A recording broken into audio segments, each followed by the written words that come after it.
Assalamualaikum warahmatullahi wabarakatuh. Perkenalkan, nama saya Mei Diampara Indramurti dari Prodi Pendidikan Sosiologi Antropologi Fakultas Keguruan dan Ilmu Pendidikan Universitas 11 Maret. Selamat pagi anak-anak, gimana nih kabarnya hari ini? Semoga semuanya sehat selalu dan diberi semangat belajar untuk hari ini dan seterusnya. Oke, sebelum Ibu lanjut ke dalam materi yang akan Ibu sampaikan pagi ini, yaitu tentang konflik sosial. Nah, apa itu konflik sosial? Sebelum kita masuk ke dalam materi, sebaiknya kita berdoa sesuai ajaran dan agamanya masing-masing. Berdoa dimulai. Berdoa tak pernah cukup. Sebaiknya kita masuk ke dalam video yang akan Ibu sajikan agar memberi gambaran bagaimana itu konflik sosial. Nah, dari tayangan video yang sudah tadi Ibu sajikan, apakah yang kalian pahami dalam video tersebut? Apakah itu tawuran? Apakah itu permasalahan sosial? Dan apakah itu faktor konflik? Mari kita lihat jawabannya dengan cara simak video ini. Sebelum kita masuk ke dalam materi konflik sosial, di sini Ibu akan menyampaikan tentang tujuan pembelajaran hari ini. Yaitu tujuan pembelajaran hari ini, peserta didik mampu mengidentifikasi, memahami, dan menjelaskan bagaimana itu jenis-jenis konflik, serta bagaimana penanggulangan konflik tersebut yang ada di lingkungan masyarakat. Apa itu konflik sosial? Ada yang tahu? Ya, benar. Konflik sosial merupakan suatu proses di mana individu maupun kelompok berusaha untuk memenuhi tujuannya. Dengan cara, ada yang tahu dengan cara apa?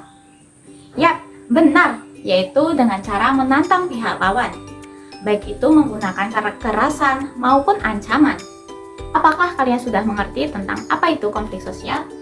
Baik, jika sudah mengerti, Ibu akan lanjut ke materi selanjutnya, yaitu macam-macam konflik atau sering disebut dengan jenis-jenis konflik. Yang pertama yaitu konflik individual. Apa itu konflik individual, Bu? Baik, konflik individual merupakan konflik yang terjadi karena individu itu sendiri. Kok bisa sih, Bu, begitu? Baik, konflik individual ini muncul karena adanya tekanan, di mana mental individu itu merasa tertekan, sehingga individu melakukan suatu tindakan yang tidak mereka inginkan. Contohnya apa? Contohnya di sini yaitu ketika individu tersebut merasa menyesal atas tindakan yang pernah ia lakukan. Contohnya yaitu seorang individu mencuri di suatu minimarket di Indonesia. Setelah ia mendapatkan barang incarannya, mereka merasa menyesal atas tindakan yang pernah ia lakukan. Karena mungkin di satu sisi mereka merasa bahwa mereka terdesak. Baik, kita masuk ke dalam macam-macam konflik yang kedua, yaitu konflik kolektif. Ada yang tahu apa itu konflik kolektif? Ya, konflik kolektif adalah konflik yang melibatkan banyak orang, di mana orang-orang tersebut memiliki tujuan yang sama. Nah, apa sih contohnya dari konflik kolektif tersebut? Contohnya adalah dari video yang sudah tadi Ibu sajikan. Di situ menceritakan atau menggambarkan adanya tawuran antar pelajar. Nah, pasti dalam tawuran itu memiliki tujuan yang sama. Nah, itu termasuk ke dalam konflik kolektif. Konflik kolektif ini lebih memiliki dorongan yang kuat ketimbang konflik individual, di mana konflik individual hanya melibatkan diri sendiri atau individu, sedangkan konflik kolektif ini melibatkan banyak orang, sehingga memiliki tujuan yang sama, dan itu mendorong hal tersebut atau konflik tersebut akan terjadi lebih kuat. Selanjutnya, konflik yang ketiga yaitu konflik vertikal. Apa itu konflik vertikal? Konflik vertikal diartikan sebagai konflik yang terjadi antara satu pihak dengan pihak lainnya, yang terdapat dalam suatu struktur organisasi. Contohnya, konflik yang terjadi antara atasan dan bawahan. Nah, hal tersebut masuk ke dalam konflik vertikal. Mengapa? Karena konflik vertikal ini memberikan landasan bahwa konflik terjadi karena adanya perbedaan jabatan atau derajat, sehingga konflik ini akan terjadi. di mana yang derajatnya lebih tinggi memiliki kuasa yang lebih besar daripada derajat yang rendah. Kita masuk ke dalam konflik yang keempat, yaitu konflik horizontal.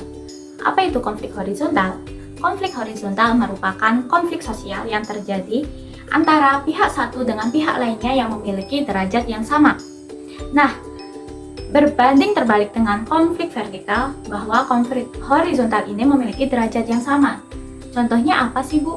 Baik, contohnya yang sering terjadi di Indonesia yaitu konflik antar suku. Indonesia merupakan negara yang kaya akan suku, kaya akan bahasa, kaya akan sumber daya alam maupun sumber daya manusia yang memiliki kedudukan atau derajat yang sama. Tetapi mungkin ada suatu hal yang membuat kedudukan atau derajat tersebut mengalami pergeseran sehingga mengalami konflik.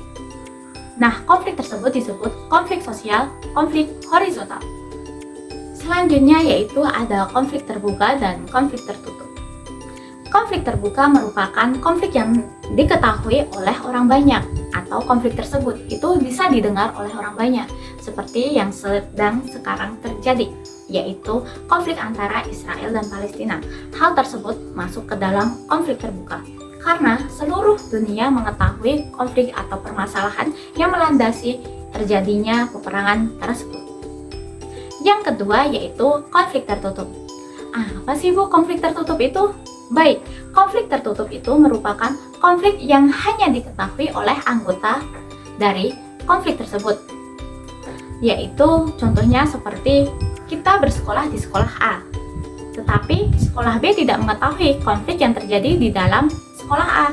Hal tersebut masuk ke dalam konflik tertutup, atau hanya anggota yang konflik yang mengetahui adanya permasalahan tersebut. Permasalahan tersebut tidak terdengar oleh pihak lain atau pihak eksternal dari permasalahan konflik tersebut. Jika tadi kita sudah membahas tentang apa itu konflik terbuka dan tertutup, selanjutnya kita membahas tentang konflik sesaat atau spontan dan konflik berkelanjutan. Nah, konflik sesaat ini merupakan konflik yang terjadi saat itu juga tetapi dapat diselesaikan saat itu juga, atau dapat dikatakan dengan konflik spontan. Ya, konflik spontan atau sesaat ini terjadi dalam waktu yang singkat atau tidak berkepanjangan. Contohnya seperti ketika ada kelas debat bahasa Indonesia.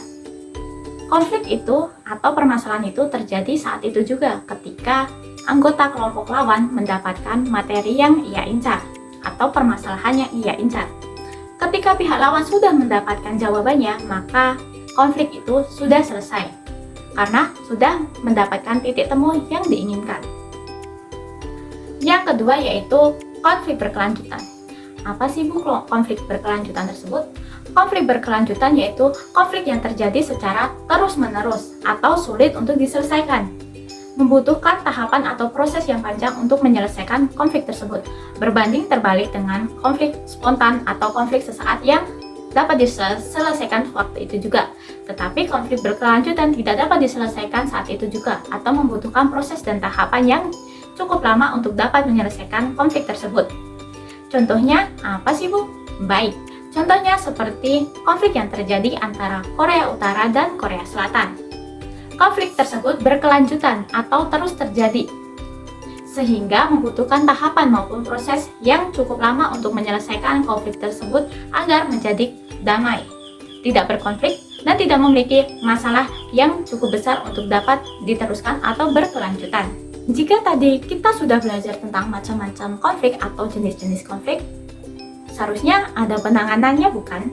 Baik, di sini Ibu akan menyampaikan penanganan konflik sosial.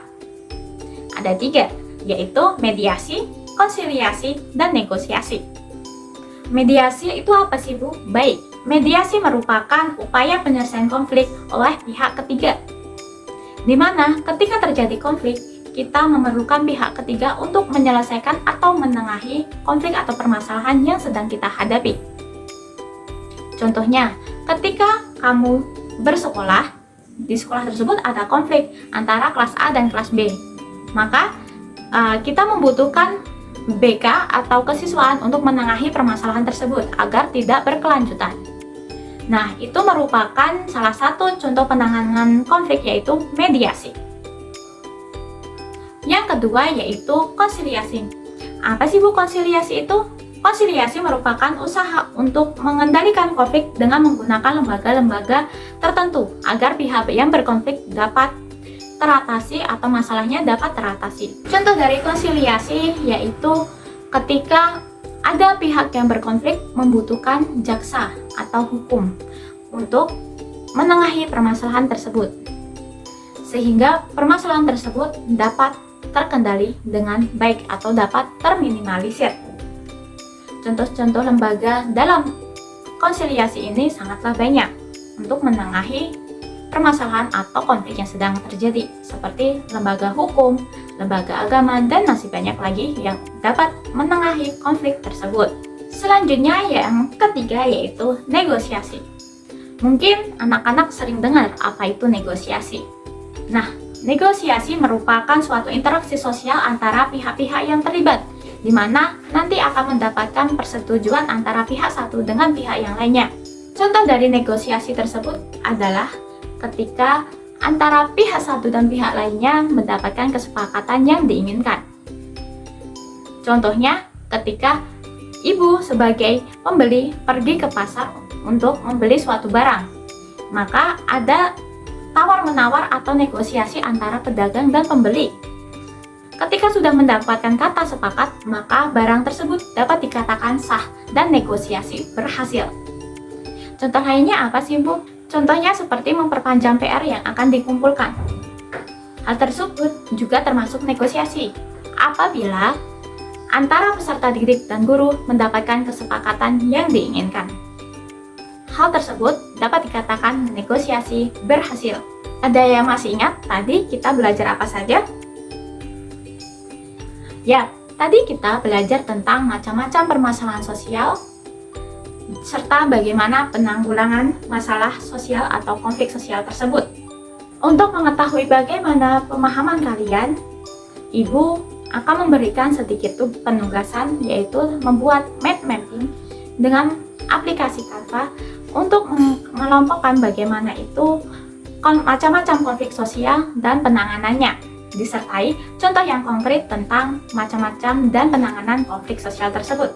Setelah itu, Ibu meminta kalian untuk mengerjakan kuis di atas ini.